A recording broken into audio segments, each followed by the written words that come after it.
ولقد خلقنا الإنسان ونعلم ما توسوس به نفسه ونحن أقرب إليه من حبل الوريد إذ يتلقى المتلقيان عن اليمين وعن الشمال قعيد ما يلفظ من قول إلا لديه رقيب عتيد وجاءت سكرة الموت بالحق ذلك ما كنت منه تحيد ونفخ في الصور ذلك يوم الوعيد وجاءت كل نفس معها سائق وشهيد لقد كنت في غفلة من هذا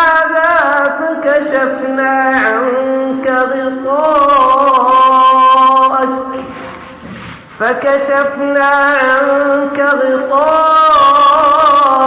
فبصرك اليوم حديد وقال قرينه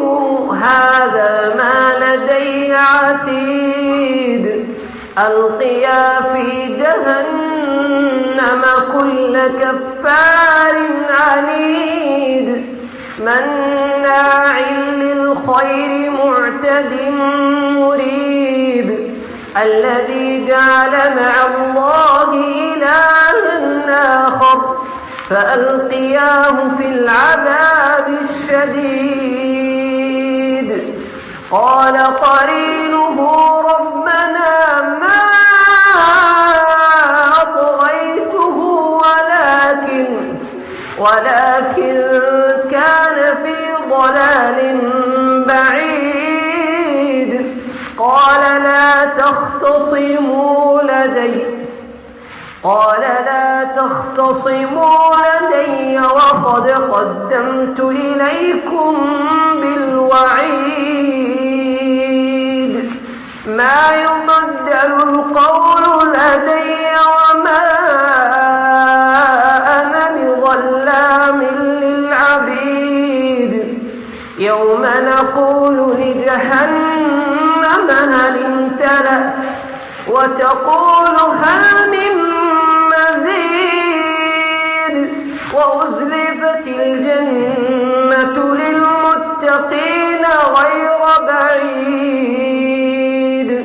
هذا ما توعدون لكل أواب حفيظ من خشي الرحمن بالغيب وجاء بقلب منيب ادخلوها بسلام ذلك يوم الخلود لهم ما يشاءون فيها ولدينا مزيد وكم أهلكنا قبلهم من قرن هم أشد منهم بطشا فنقبوا في البلاد هل من محيص إن في ذلك لذكرى لمن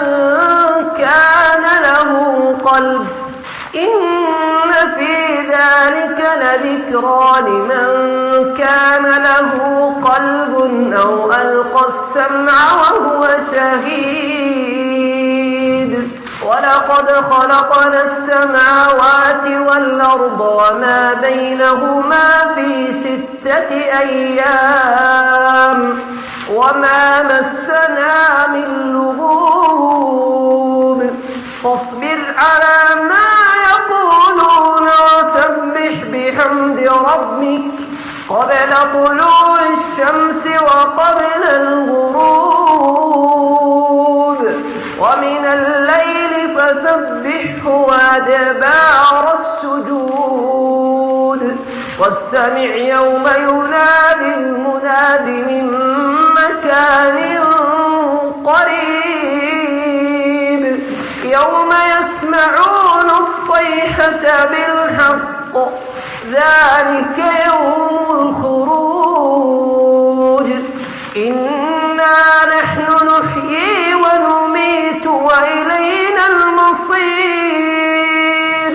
يوم تشقق الأرض عنهم سراعا ذلك حشر علينا يسير نحن أعلم بما يقولون وما أنت عليهم بجبار فذكر بالقرآن من يخاف وعيد